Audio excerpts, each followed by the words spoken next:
Okay, we'll go ahead and get started. You know, after reflecting and watching the tape, a lot of times the tape is not reflective of how you feel after the game.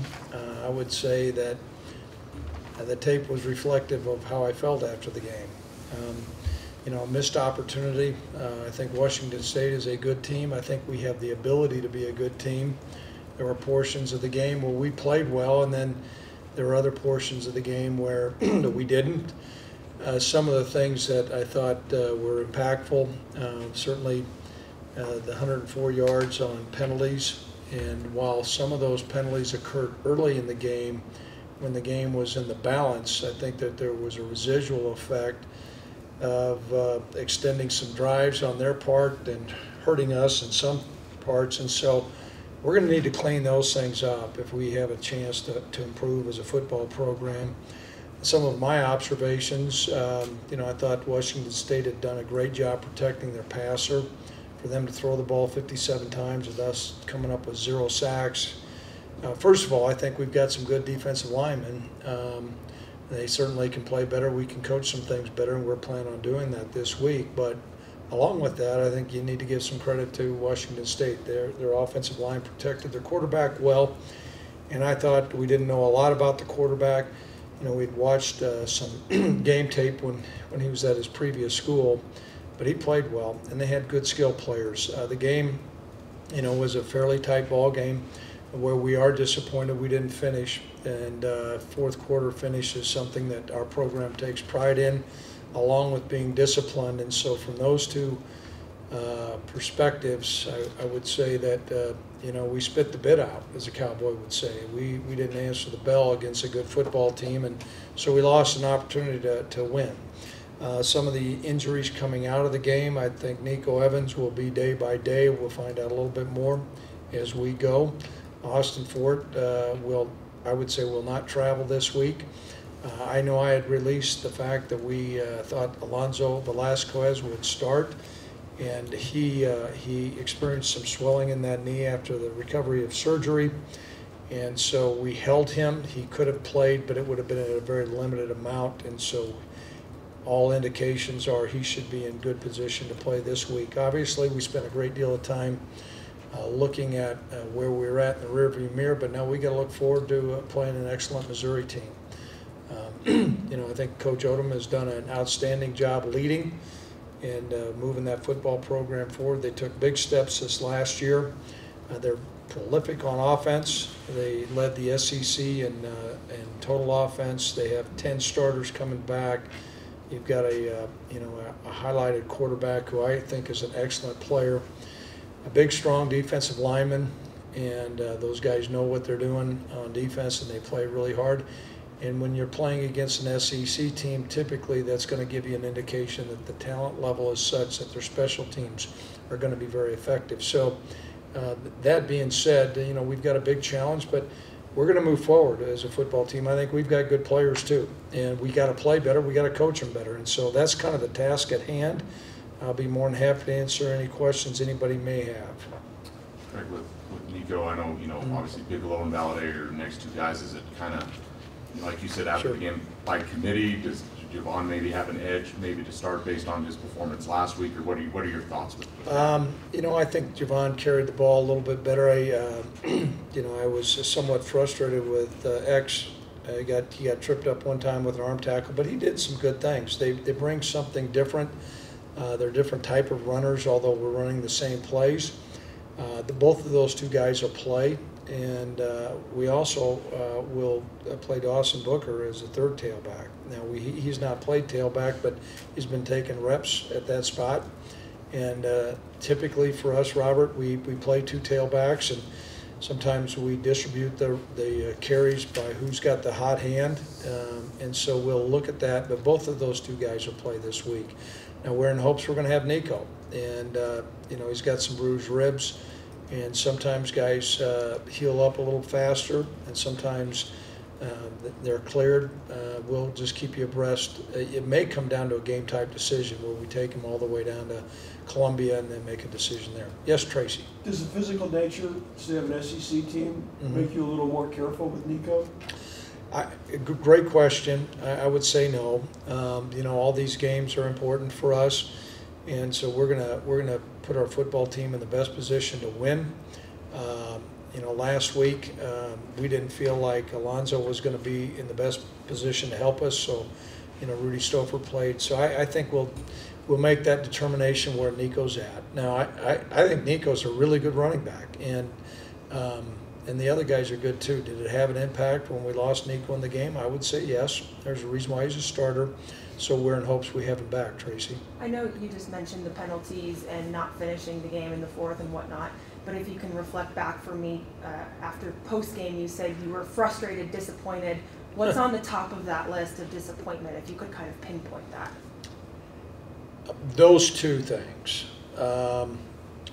Our football program has made, I think, great progress in effort, and that has shown. I think there's been some games that we've willed to win, and so as a coach, when you watch it on the sideline and then it bears out on tape, and you see a lack of performance in the fourth quarter when you have an opportunity to win, there's some real soul searching. And there's some real challenging and some pointed questions. Why are we in that position to where we're not excelling? When you see maybe some guys not finishing off some blocks, or you see some guys out of position hanging their head on defense, and some missed tackles and things of that nature. When you play an excellent team, those things get magnified, but we're in the process of moving our program forward, so when those things come about with a game that we feel like is winnable and you don't answer the bell, that's frustrating. The next thing is what compounded that. I think Robert brought up the question of the penalties. That has not been typical of our type of football program. And so when you see that rear its ugly head, there's a residual effect. I think there's three series where we extended their offense on personal fouls on our part. And you saw an edge in the press conference. I'd like to think I'm usually more composed. I think I held my composure okay, but yeah, it was hard. If we get beat by somebody, we go out there and we get beat, I can live with that. Go to sleep at night and be fine, get up the next day. Not that I like losing, but we don't give our best effort. That's hard. And I think our fans have come to expect a good performance. Our coaching staff has, and I think our players have. And so typically what I know, when you have good character and you have guys who see themselves as competitive players, and not every day is a Chamber of Commerce day, and you go out and, like I said, you spit the bit out, well, then you put your hand in the dirt and you're going to get back to work. And so it's my hope that that resolve is going to occur this week, I think, collectively as a group. So those two areas, our effort and our penalties.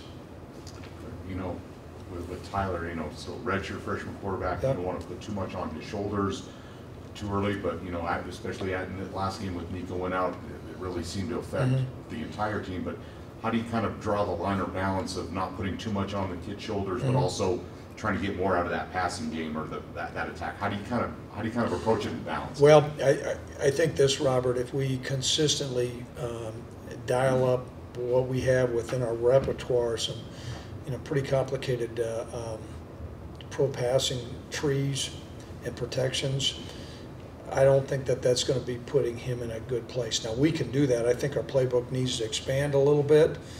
There's no doubt we're not going to be one-dimensional and go down there and beat the Missouri Tigers. But we've got to put more on his plate. I think that there were some things that Tyler did that were good. I mean, he had a couple balls down the field that we would have thought would have been caught. Another third down play that we thought the ball should have been caught, and it wasn't. But he also had some things that were uncharacteristic. Some of the things that I saw, in the short control passing game where he's usually had really good accuracy, he was off. And so he needs to play better. But many times there's so many things that go into quarterback play, whether it's protection, what do the sticks say, things like that. But he needs to play better, and I think he knows that. Craig, do you think playing a team like Missouri will allow the team to move forward faster? I mean, it's like you said, the price of poker went up. Here's what, I did say that, and that's true. As each game goes along, this is game 3, and we have 12 opportunities. So the last time I checked, that's, about a quarter of the way through. And so this is an important game, and you play them as they're scheduled. Missouri's had one game and it didn't get tested very much. And so I think the makings of a great college football game are there. However, we go out and 100 and some 4-yard penalties and do some of those things that I just mentioned. We're not going to play very well, and we can't even be in position to do that. This is a really good program, and people have different arguments about what conference is the best. I know different conferences bang their chest, but I think arguably right now that's the best conference. And when you have an offense that leads that conference, and you watch them on tape, they look like the real deal. And but I also believe we've got some guys that look like the real deal, and we can play better. Right, just how good is the Locke kid? I mean, I know it sounds like he could be maybe a Heisman Trophy candidate. And, Correct. I know he faced a pretty prolific passing attack last week, but just how good is he, and what necessarily stands out to him from maybe some other games? They're different. The schemes are different. Coach Leach is pretty creative. Now he's got a guy from Microsoft helping him. I read that, so kudos to Mike. I don't know if Microsoft helped the quarterback or not, but made him help him on that trick formation. Different schemes. This guy's got what you would consider the pro football prototype quarterback, though. Strong, big, strong arm, throws the ball vertically. He's got good mobility, can stand in the pocket, all those things. And so those are attributes when you start looking at, our experience with either Carson Wentz or Josh Allen. I mean, he's right in that mode. Now, how high he gets drafted, I don't know, but it's probably going to be pretty high. Other questions? Nope. Yes. Okay, we have anybody on the line?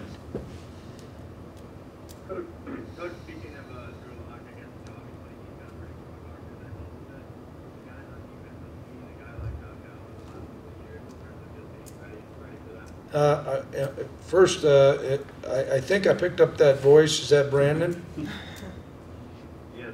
Okay, here's my concern. You're a Missouri graduate, so the things I say are going to go right down to Columbia right now to Coach Odom. I know you probably got the black and gold underwear on right now, so you're supposed to be objective. So if this is an objective question, I'll answer it. I think it's helped a little bit the fact that, we win against Josh every day, but every year is different. We think Tyler does some good things with the ball as well. It's going to be a great opportunity. I know our guys are looking forward to it. Okay?